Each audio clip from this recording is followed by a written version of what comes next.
Our second speaker is Irene Echeverria Altuna from the University of Oxford.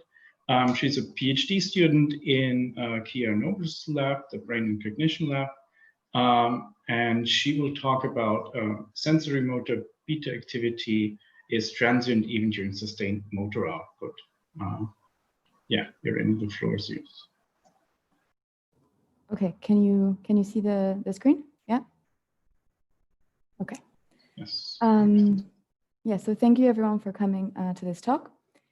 As Chris mentioned, today I will be speaking about sensorimotor beta activity is transient even during sustained motor output. This is a project that I developed in the Brain and Cognition Lab at the University of Oxford, together with Andrew Quinn, who is here and will be presenting after, as well as some other people in the lab. Okay.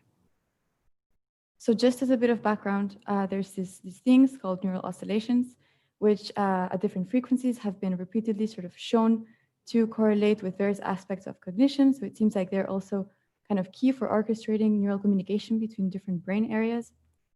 And in particular, there's a neural oscillation at the beta frequency, which Katerina just very well described. And there's probably a lot more complexity to them than what I'm going to assume there is in this talk. But there's beta activity happening in a particular sort of movement paradigm or task.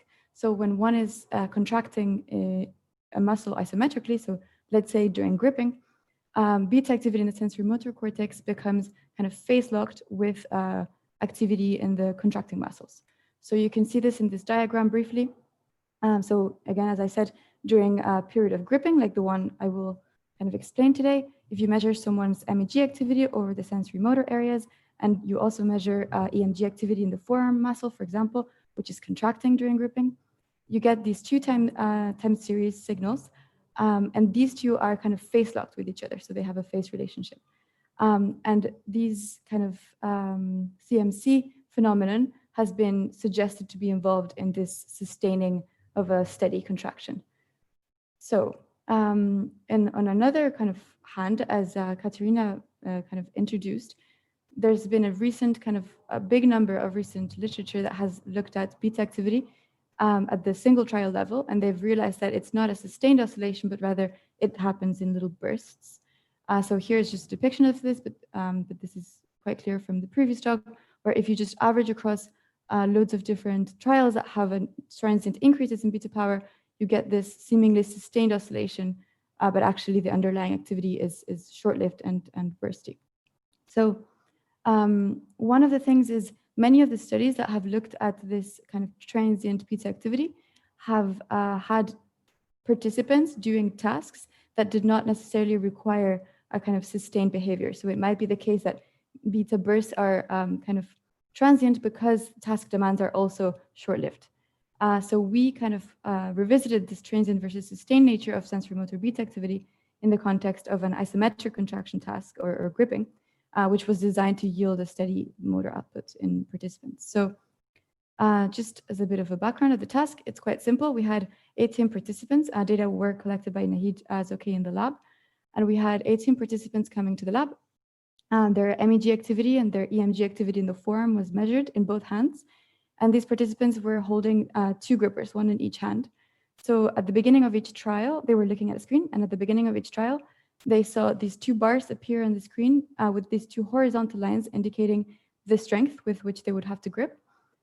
This was their cue to start gripping. And they basically started gripping, and they received real-time visual feedback of the force with which they were gripping. So basically, they gripped with a steady force for around 2 seconds, as you can see here in this kind of grip and force plot of a single sample participant. And they gripped until two horizontal lines dropped to the bottom of the bars, which was their cue to stop gripping. So you can see that this participant particularly was really successful at performing the task. Force was 0 at the beginning. There was a bit of a delay. The time that it took this person to start gripping, then it was quite sustained, and then they let go of the gripper.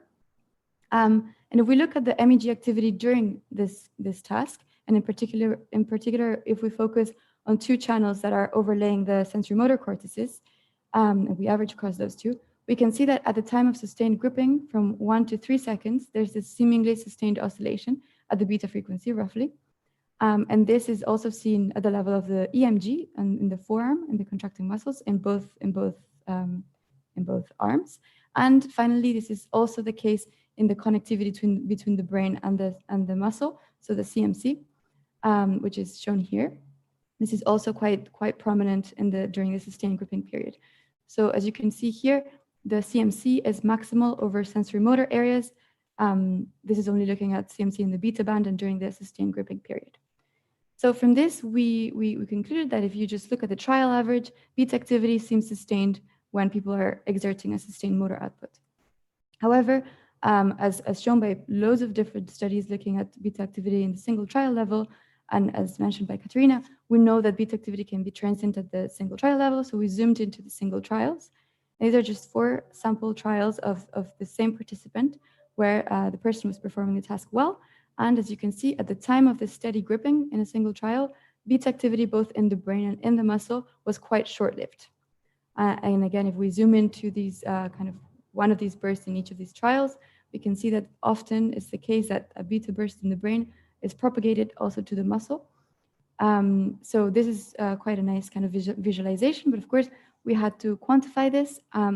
And it's not so, well, as Katerina very well mentioned, it's not so straightforward to quantify these bursts and to kind of separate them. So we tried, a new analysis method developed by Andrew Quinn in the lab, Empirical Mode Decomposition, or EMD. So just as a bit of a parenthesis, I will briefly explain what this method does. So let's imagine we've got a time series, like an MEG signal. And so this MEG signal will be kind of deconstructed or decomposed into its constituent IMFs, intrinsic mode functions, with this EMD algorithm through a sifting process, such that we get these like very fast oscillatory activity in the first IMF and slower ones progressively until we capture the slowest part of the signal. So here in blue, you can see the IMF that corresponds roughly to the beta frequency activity. And if we overlay this onto the signal, we can see that it captures this activity quite well. And so what we did is, based on this beta IMF, we identified periods where there were kind of consecutive and well-formed beta cycles. And we identified these periods here in gray. And these are the ones that we took for our analysis. And you can see that they correspond roughly to periods that in the time frequency spectrum also look like periods of high beta activity, basically. So you can have a look at a toolbox with some new tutorials of EMD here. So after identifying this burst, we basically, for each person during the sustained gripping period, so you can see here during the 1 to 3 seconds, we identified all of these bursts or beta events. We identified the center in the brain, and we aligned basically all of these events to their center as identified in the brain. So you can see here that we successfully captured a transient increase in beta activity. We compared these 2 periods where there was no such increase in beta activity. And this difference shows quite well that indeed, during the sustained gripping period, beta activity seemed quite short-lived. And when looking at the muscle and also at the connectivity between the brain and the muscle, we can see that these also seem to be quite short-lived. And we found kind of, after cluster permutation analysis, we found that there were significant clusters around the beta frequency and at the time of a beta burst when we identified the beta burst in the brain. And we found these 2 in the brain, in the muscle, and in the CMC. And interestingly, these periods didn't really seem to correspond to periods where people were recalibrating their grip, because we didn't find a significant difference in grip outputs at the time of on and off beta periods. So from this, we concluded that indeed beta activity seems also to be transient during sustained motor output in participants.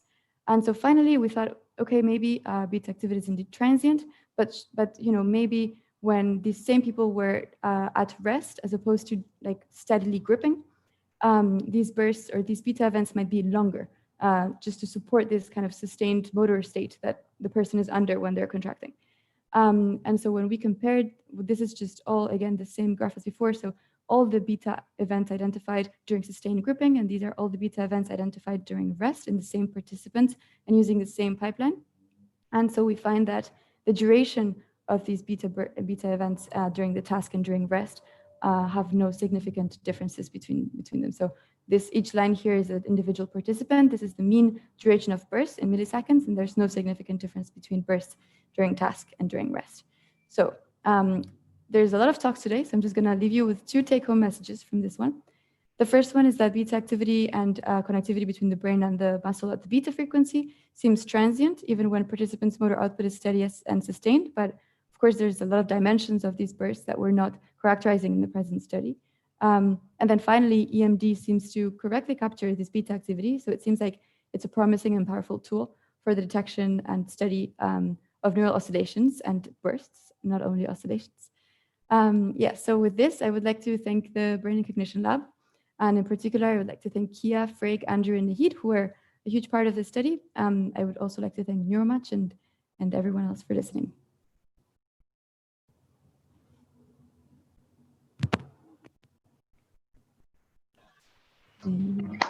Thank you very much, Irene, for this very nice talk.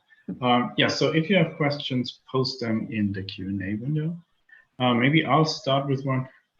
So you showed that these beta bursts are transient and they don't correlate with the gripping strength or anything. So what is the function of these beta bursts then? Can you speculate on that? Yeah, so this is a particular kind of task, a particular kind of beta, which happens during steady muscle contraction. But there's there's many kinds of beta that happen also in the context of motion and of motor tasks. So for example, before when one is preparing for a movement or during the execution of a movement, there's a reduction in beta, and after a movement, there's a rebound in beta. And all of these have been correlated with various task parameters. And so it seems like if you sustain something for longer, then the beta rebound is potentially also changed in duration. And they also seem to correlate with various kind of pathology, aspects of pathology, etc. So there seems to definitely be a role of beta in motor behavior as well as other cognitive behaviors. It's just, as it usually is the case in the brain anyway, maybe there's no kind of one-to-one correlation between a beta event and a change in force from what we found. However, there's also been some other studies that have found that beta is a kind of a way for the brain to measure the state of the muscle and to make sure that it's doing well. And then it's actually some slower oscillations, the ones that feed back to the brain from the muscle. So they might still have a role. It's just a checking, am I still doing it right? Or Potentially. Okay, great. Thanks. So we have two more questions. So the first question is from Ivan Esquerra Romano. And he says, in the first MEG slide, you said you averaged across the sensorimotor electrodes, right? Did you always average across them, and why? And have you checked them separately? Yeah, so I think I have probably forgotten to say this, but so we averaged across the two electrodes in the sensorimotor areas because those were the ones showing higher or maximal cortico-muscular coherence in the beta band throughout across all participants. So we thought that was the beta that was best kind of correlated with the isometric contraction beta. So we only analyzed those two, but it's a good point. We probably should look at how these bursts spread to other areas, or how other bursts in other areas might take place. Okay, thank you. And next question from Takeshwar Singh is, great talk, Irene. Have you compared power grips and precision grips? Second, I think I missed that. How should EMDs be interpreted physiologically? So for the first question, so we haven't looked at precision grips, but other people have. And in particular, there's a study that is quite recent in the lab of Rita Hari, I think.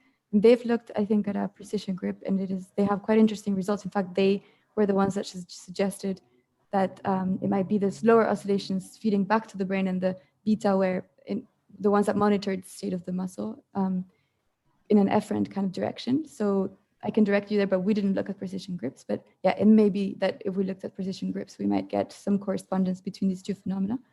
And then for the second question, we have a big expert on EMD who can answer this question. But just as a kind of preliminary kind of response, I would say it's hard to see whether, it's hard to say whether an IMF kind of directly has a physiological relevance, but we can always compare the IMF with other kind of other identifications of the same phenomenon that have been done in the past, and we can see whether they give us more information or whether they point us in a different direction and stuff. So there's ways to make sure that the IMF has a physiological relevance, I think I would say. But Andrew can, correct me and elaborate if he wants to. Okay, thank you very much, Irene. So we'll move on to a third speaker.